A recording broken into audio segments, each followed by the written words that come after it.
The Dominican Republic is home to thousands of expats, some who are retired, with the majority being from the USA, Canada, Italy, Germany, France, and the UK. Would the DR be your retirement destination? Hello everyone, this is Ronan Blue, and if you're new to this channel, welcome. This channel is all about how my girlfriend and I achieved financial independence and debt freedom 2 years back since paying off our mortgage. With my newfound freedom, I talk about how we made it happen, the types of passive income we have that anyone can implement, our thoughts of early retirement overseas, personal thoughts, and general financial issues. Subscribe to our channel so you don't miss our weekly content full of information helping you get to financial independence yourself. Today's topic is on the 8 best reasons to retire to the Dominican Republic. Just as a disclaimer, the information provided is a general guide and to be used for educational purposes only. The Dominican Republic's economy has been growing rapidly, thanks largely to millions of tourism dollars from North American and European travelers flocking to the country's sandy beaches and luxury resorts. With the development, it's also becoming a comfortable place to retire as well. Let's look into reasons why. Number 1. Culture in Dominican Republic. The Dominican Republic is situated in the northern part of the Caribbean. It's a part of an island called Hispaniola, which was discovered by Christopher Columbus back in 1492 and used as a springboard for the Spanish conquest of the Caribbean. The Dominican Republic became a nation on February 27, 1844, when a group of revolutionaries seized power from the Haitian rulers of the island of Hispaniola when Christopher Columbus first discovered the island in 1492. Their culture have European cultural origins with both African and native Taino influences. It was actually the first European settlement in the New World, namely Santo Domingo, founded in 1493. African people brought to the island to serve as slave labor came shortly after. With the mix of the European, African, and Taino traditions would be the present-day Dominican Republic. The Dominican Republic has a population of 10,300,000 people. Spanish would be the official language of the Dominican Republic, and 95% of the population are Roman Catholic. The foods of the Dominican Republic is influenced by indigenous Taino cuisine, as well as Spanish and various African cuisines. There are also a number of festivals including the annual carnival celebrations, parades, music, street dancing, and beauty pageants. Baseball is this country's most popular sport. There are also some world-class fighters in boxing. Number 2. Places to live in Dominican Republic. Santo Domingo. Santo Domingo is the capital of the Dominican Republic, a UNESCO World Heritage Site, and the oldest city in the Caribbean with more than 500 years of history. It's the largest city on the island with around 1 million in the central part of the city and 2 million people who live in the suburbs. Half of the island's population actually lives in Santo Domingo. Now, there are a number of services and amenities like cultural venues, hospitals, schools, restaurants, and shopping malls that can be found throughout the city. But it's one of those metropolitan cities that is constantly changing, but the cost of living is actually lower compared to other cities in the country. You'll find along the narrow cobblestone streets of the colonial zone, old men taking siestas on street benches, women gossiping, and Domino's is popular as well. You'll see new condo buildings, shopping malls, and restaurant plazas being built, all along the edge of the 1,000 miles of the Caribbean coastline. Cabrite. On the north coast of the Dominican Republic, the town of Cabrite has become known around the world as a hot spot for kite and windsurfing. So a great place for water sports, but you could also find many attractions and restaurants with fantastic cuisine and many shops next to the beachside. It has year-round warm weather, a lower cost of living, friendly locals, a fun lifestyle, and tropical beaches all make Cabrite worth checking out.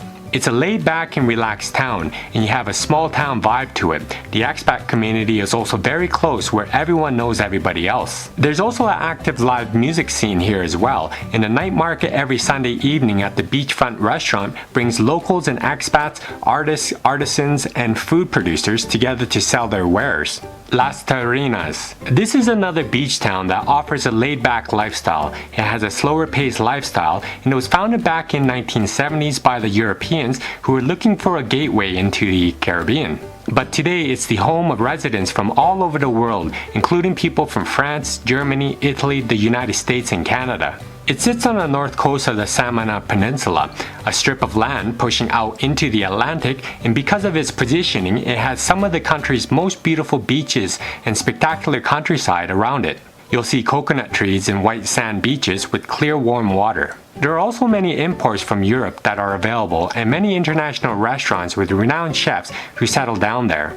Number 3. Food in the Dominican Republic. The foods here range from soups and casseroles to stews and rice-based dishes. A wide variety of seasonings and herbs are common, such as oregano, cilantro, garlic, ginger, and Dominican seasoning. The Dominicans love their meat, but of course there are plenty of vegetables and fruits here as well. Here are some of the foods to mention.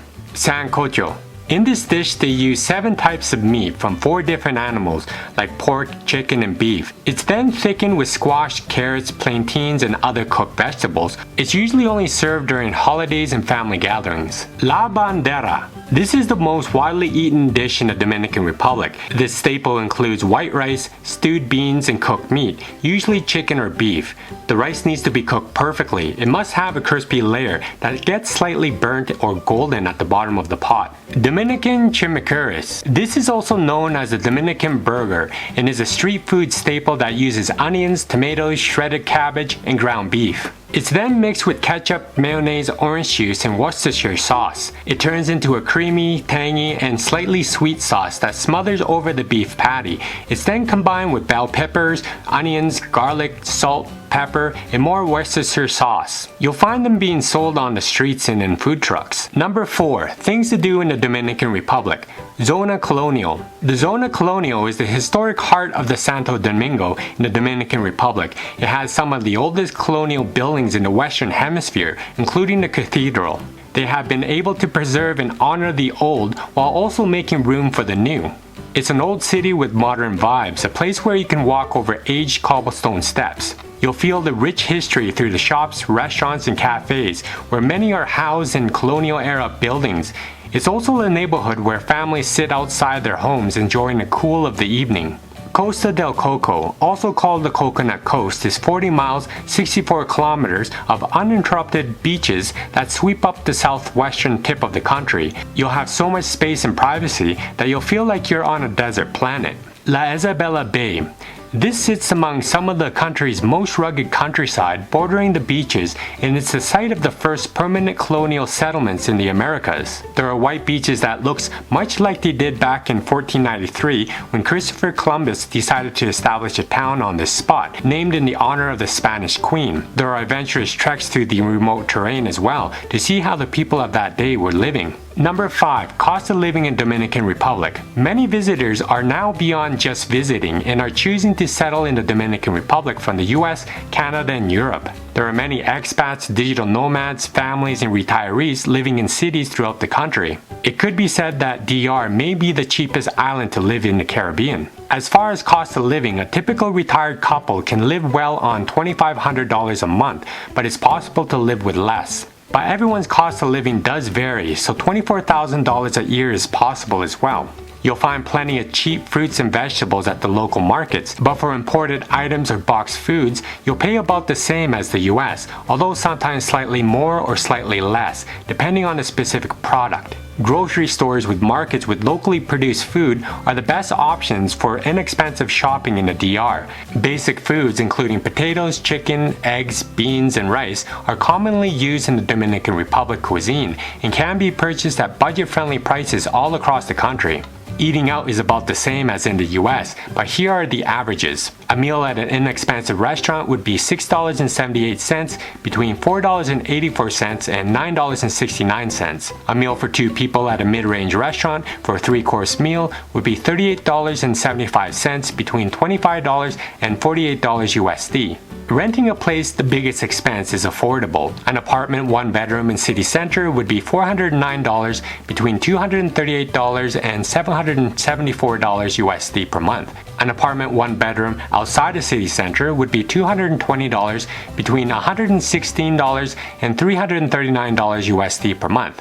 An apartment 3 bedrooms in city center would be $816, between $484 and $1,356 USD per month. An apartment 3 bedrooms outside the city center would be $391, between $290 and $581 USD per month. Basic utilities would be $60, between $29 and $96 per month. The internet would be $57, between $38 and $73 USD per month. Rentals are usually on the expensive side in tourist areas. It's probably best to look for accommodation in the neighborhoods which are surrounding the popular areas. Airbnb would be a great place to start, you can spend a week in different neighborhoods to see which is the best fit for you. There's also various Facebook groups here as well, so you can try to find roommates or others renting out apartments. If you walk around an area you want to live in, you'll see for rent signs in front of the homes. This is a great way to get a better price because you're talking directly to the owner instead of going through busy brokers. Healthcare is much less expensive than in the US and other Western countries as well.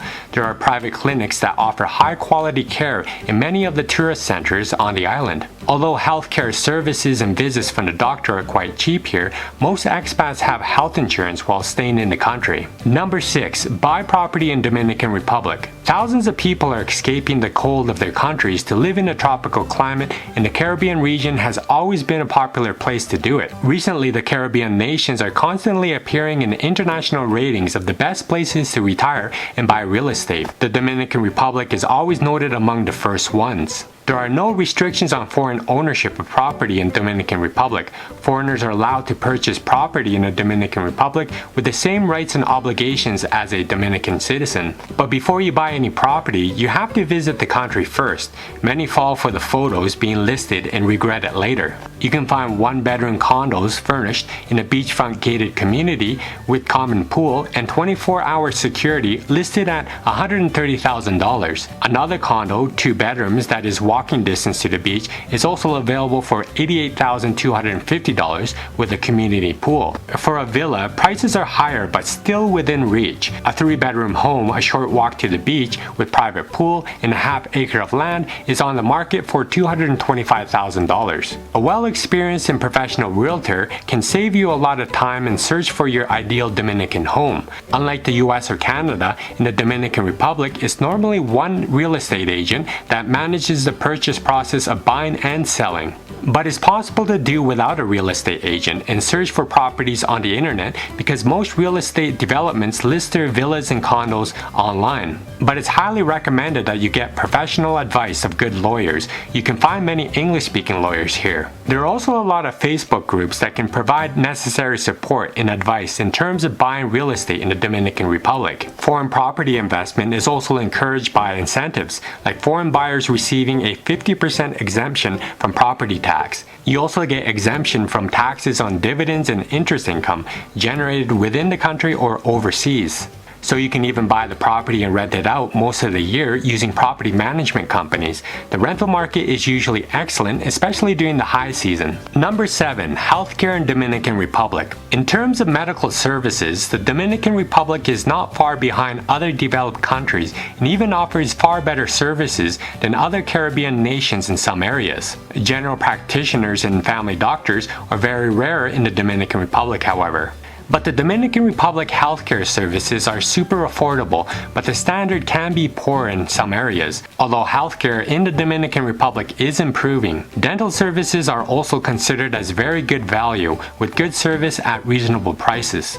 Outside the major cities and tourist areas, the quality of public healthcare drops considerably. Once you leave the capital, even emergency services can range from limited to non-existent. It's also rare that the staff will speak English at these facilities. But it definitely becomes a necessity to purchase private insurance here. Public medical care is available, but it's not the same and it's usually seriously inferior. Number 8. How to live in the Dominican Republic. It's possible to stay in the Dominican Republic without obtaining the official residency permit, but there are many benefits to owning one. A legal resident can work to do business legally in the Dominican Republic. You can bring in your household items tax-free, and income earned for residents has tax benefits as it applies to your home country, and you can enter the Dominican Republic without having to buy a tourist card. Upon arrival, some travelers are required to buy a tourist card, which costs $10 and is valid for 30 days. Many airlines include this cost directly into your travel package or flight ticket. You can extend this legal stay by 30 additional days by going to the immigration department in Santo Domingo. But depending on how long you plan to stay in the Dominican Republic, there are different visa requirements that are needed. Those who come to the Dominican Republic to visit and want to stay less than 3 months in the country don't need a visa. They just need to renew their tourist card every 30 days in Santo Domingo, 2 times after their arrival. However, those who decide to spend more than 90 days in the Dominican Republic are required to obtain an appropriate visa for their time here. If you're planning to move permanently to the Dominican Republic, you need to get a residence visa. It's known to be complicated and timely, but can be done very simply by a local immigration lawyer. There is a price to pay, but you'll avoid the worries. There's also an option for a fast-track visa, available for those with a sufficient income or the retiree with a minimum monthly pension of USD $1,500 and $1,750 for a couple. You may also qualify to the fast-track process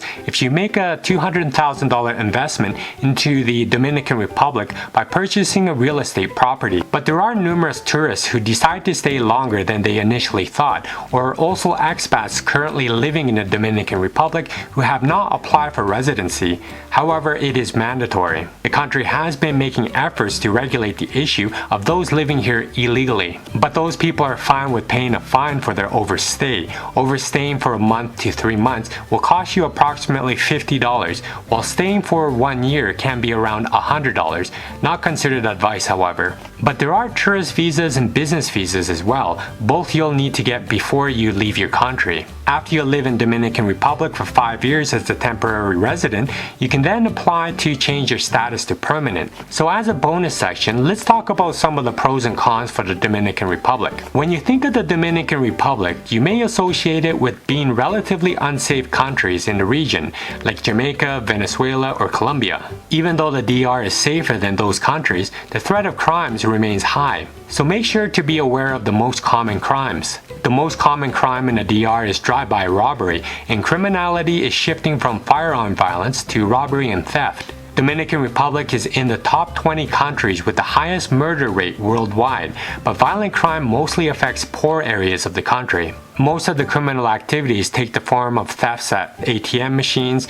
drive-by robbery, real estate scams, or credit card frauds. But despite what has been mentioned, many people still find DR to be a safe country. But just a few years ago, the government created a section called the SESTAR with the goal of protecting tourists and maintaining security. You're safe as long as you take the necessary precautions that you would in any cities and apply them while coming here. But of course, it would definitely help to know some Spanish as well. It will definitely get you far with the locals here. Also, while many Dominicans working in tourist areas do speak English, those away from those areas do not. Your Spanish doesn't need to be fluent, but making the effort goes a huge way to be accepted by the indigenous population. In any event, foreigners who don't speak any Spanish could get charged Gringo prices and could find themselves at the wrong end of the odd scam or two because they don't understand what's going on around them. Tropical storms and hurricanes are a serious concern for those living in the Caribbean. These storms can cause damage and injury and are a threat which is not to be taken lightly. But 90% of all buildings in the country are completely storm resistant. They build concrete homes to be quake and hurricane proof. Now the power does go out often here. Most expats will obtain either inverters or generators or both, so blackouts affect them far less than poor sectors of the community. So now let's talk about the pros. First off, you're usually very close to any beach, and so you can go outside anytime if you feel like it. There are also affordable restaurants and cafes that are within walking distance. There's also almost every cuisine here as well, from French to Italian and Asian fusion. There's also political stability, and DR government is stable and conservative in its management of the country. Foreigners are welcome here as well. New residency and citizenship options are perhaps the most accessible, cheapest, and quickest available anywhere in the world. It makes the DR an easy place to live and invest. You can also live an active lifestyle as well with popular pursuits. But the DR is a place ideal for people who like the idea of island living, but want to enjoy the wide variety of activities and places to visit. Well, tell me what you think of the Dominican Republic in the comment section below, and keep watching my Caribbean series to find a possible retirement destination for you. If you like this vlog, please don't forget to give me a like, subscribe if you haven't already, and hit that notification bell for more of my coming content here. Thank you for watching my vlog. Be free, gain wealth, and travel far.